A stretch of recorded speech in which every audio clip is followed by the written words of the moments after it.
Social media से सारिफ हैं और उनका सवाल है कि इस्लाम में औरत को इतना मकाम देने की बात की जाती है लेकिन फिर भी कोई औरत नबी नहीं बनी, यानी नबूवत का मकाम हमेशा मर्दों के लिए रहा, औरतों को नबी नहीं बनाया गया। कुरान मजीद में अल्लाह ताला ने जो मनसब नबूवत की बात फरमाई है, मनसब रिसालत की बात फरमाई है, वो फरमाया अल्लाहु आलमु हैसु यजअलु रिसालतह। सुभान अल्लाह। फरमाया कि अल्लाह खूब जानता है कि वो ये मनसब रिसालत कहाँ रखे, सुभान अल्लाह, किसको अता फरमाए, लिहाजा इसे लोगों की अक्ल और क्यास के ऊपर नहीं छोड़ा कि तुम जो है ना वो तीर तुक्के लगा लो और तुम गौर फिक्र करके कोई जो है ना वोटिंग के जरिए मुंतखब कर लो, कोई ऐसा नहीं है। ठीक है, फरमाया कि ये अल्लाह जानता है कि वो अपनी रिसालत, ये मर्तबा रिसालत जो उसने किसी को देना है, ये मनसब किसी को देना है, वो किसको दे।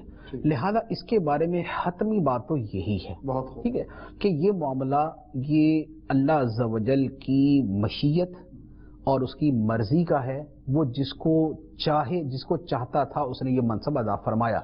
नबी पाक अलैहिस्सलातु वस्सलाम के बाद तो ये मामला वैसे ही समेट दिया गया कि अब सरकार के बाद कोई नया नबी नहीं आएगा। ये तो एक बात होगी।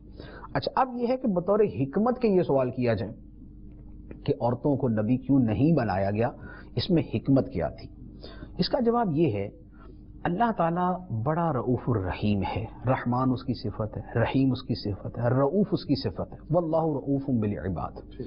अल्लाह ताला बंदों पर बड़ा मेहरबान है। अल्लाह ताला लोगों को जो हुक्म देता है या जो मनसब देता है, जो खास उसके यानी वो मनासिब के जो उसी ने देने होते हैं। एक तो दुनिया के एतबार से तो कोई जालिम भी बादशाह बन जाता है, मनसब तो मिल गया उसको, लेकिन वो मनसब के जो खुदा ने बतौर खास अपने उस निज़ाम के एतबार से देने होते हैं, उसके एतबार से अल्लाह ताला जो हुक्म या मनसब देता है वो लोगों की काबिलियत और अहलियत के एतबार से देता है। अब आप इसकी एक मिसाल देखें, हज कितनी बड़ी इबादत है, कितनी अजीम इबादत है, लेकिन अल्लाह ताला ने गरीबों पे हज फर्ज नहीं किया। हालांकि हज बजाते तो बड़ी अजीम शय थी, लेकिन अल्लाह ताला ने उस बंदे पे ये फर्ज ही नहीं किया जो वहां तक पहुंचने की इस्तिताअत नहीं रखता। अच्छा, इसी तरह एक बंदा बड़ा कमजोर, नहीफ और इंतहाई ज़ईफ है, तो उसके ऊपर रोजे रखना ही फर्ज नहीं किया, उसके लिए फिदिये की सूरत अल्लाह ताला ने बना दी।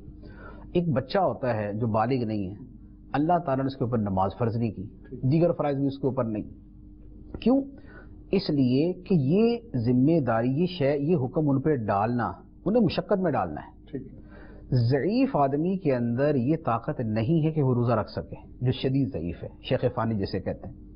अच्छा, इंतहाई गरीब आदमी जो सफ़र नहीं कर सकता, जो ज़्यादा राह नहीं रखता, उसके लिए मुमकिन नहीं है या उसके लिए बहुत मुश्किल है कि वो हज करे, लिहाजा अल्लाह ताला ने उस पर हज नहीं रखा। यही मामला बच्चे के लिए मुश्किल है कि वो ये सारी पाबंदियां इख्तियार करते हुए नमाजों को उस तरीके से अदा करे, तो अल्लाह ताला ने उसके ऊपर नमाजों का हुक्म नहीं रखा।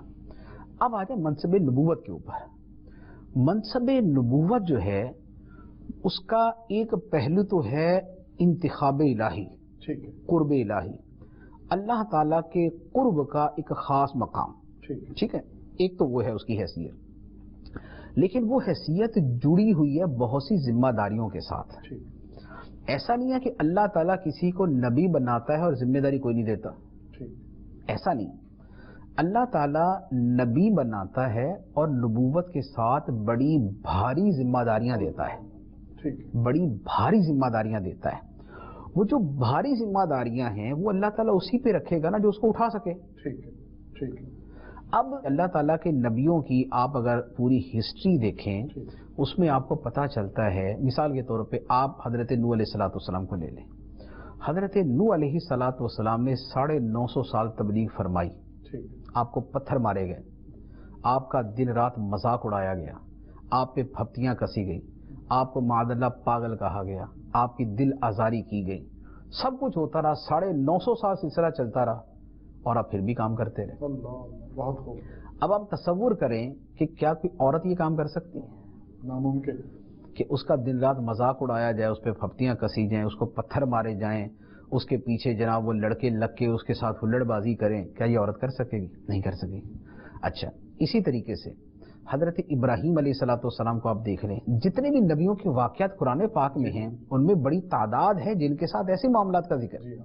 حضرت ابراہیم علیہ السلام کو ساری قوم نے پکڑا ہوا اور آپ کو پکڑ کے لے کے جا رہے آگ میں ڈالنا ہے، تو جو عورت کے اندر، عورت فطری طور پہ مرد سے کمزور ہے، جذباتی اعتبار سے اس سے زیادہ وہ یعنی جذباتی ہوتی ہے اور گھبراہٹ اس پہ جلدی طاری ہو جاتی ہے، ٹھیک ہے، تو اس میں گھبراہٹ جلدی طاری ہو جاتی ہے۔ ایک نیچرل سی بات دنیا کا بچہ جانتا ہے کہ جناب ایک مجمع کے اندر جہاں 10 مرد 10 عورتیں نا، ایک چھپکلی چھوڑ دیں آپ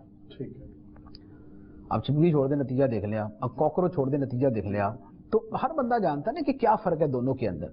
تو عورت میں گھبراہٹ، خوف، ڈر، وحشت میں آ جانا، پریشان ہو جانا، یہ چیزیں زیادہ ہوتی۔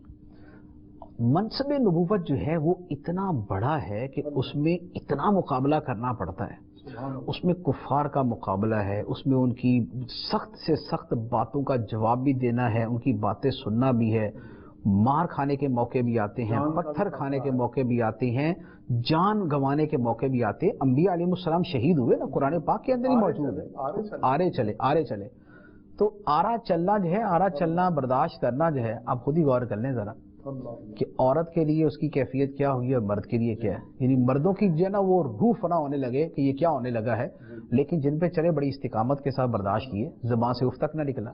لیکن عورت کے بارے میں اچھا، ابراہیم علیہ السلام جو ہیں انہوں نے تو خود اپنے بیٹے کے گلے پہ چھری رکھ کے چلا دی۔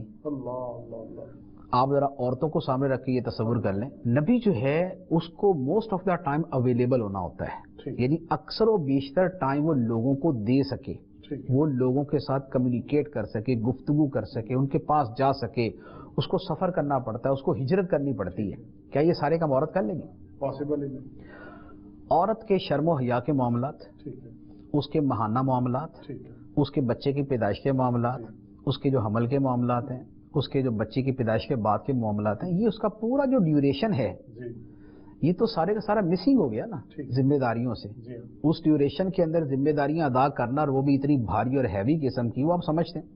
اچھا، پھر اس کے ساتھ لوگوں کا سامنا کرنا، تو اللہ تعالیٰ نے جو انسانوں کو بنایا ہے تو اس کے اندر جو بنیادی قدریں رکھی ہیں اس میں شرم و حیا ہے، کیونکہ شرم و حیا صرف اسلام کی قدر نہیں ہے۔ شرم و حیا کے بارے میں نبی پاک علیہ الصلوۃ والسلام نے فرمایا کہ یہ پچھلے نبیوں سے یہ بات چلتی آ رہی ہے کہ جب تیرے اندر شرم و حیا ختم ہو جائے تو پھر جو چاہے کر۔ تو اس کا مطلب کہ شرم و حیا ہمیشہ سے آ رہی۔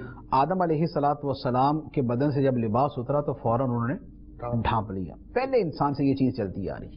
اب شرم و حیا کا جو معاملہ ہے اس کے تقاضے ہیں عورتوں مردوں کا آپس میں کمیونیکیشن نہ ہو، آمنا سامنا بلا ضرورت نہ ہو، عورتیں گھر میں رہیں، ان کی گفتگو جو ہے وہ بلا ضرورت وہ گفتگو نہ کریں۔ کیوں؟ اس لیے کہ ان کے ملاپ میں، ان کی گفتگو میں، ان کے انداز میں ایک نزاکت ہوتی ہے، ٹھیک ہے، اور یہ جو چیز ہے یہ سامنے والے کو کسی اور طرف لے جاتی ہے، جبکہ منصب نبوت کی جو ذمہ داریاں ہیں اس کے اندر یہ چیزیں سیدھی سیدھی رکاوٹ ہے، بہت خوب، ٹھیک ہے، اس کے اندر یہ سیدھی سیدھی رکاوٹ ہے۔ تو لہٰذا عورت کی جو ایک طبعی، فطری اور پیدائشی اس کی جو حالت ہے اس کے اعتبار سے، چونکہ اس کے لیے یہ ذمہ داریاں پوری کرنا نہایت مشکل ہے اور اس کے لیے قدم قدم پہ رکاوٹ ہے، تو اللہ تبارک و تعالی نے یہ بھاری بوجھ اس کے اوپر نہیں ڈالا۔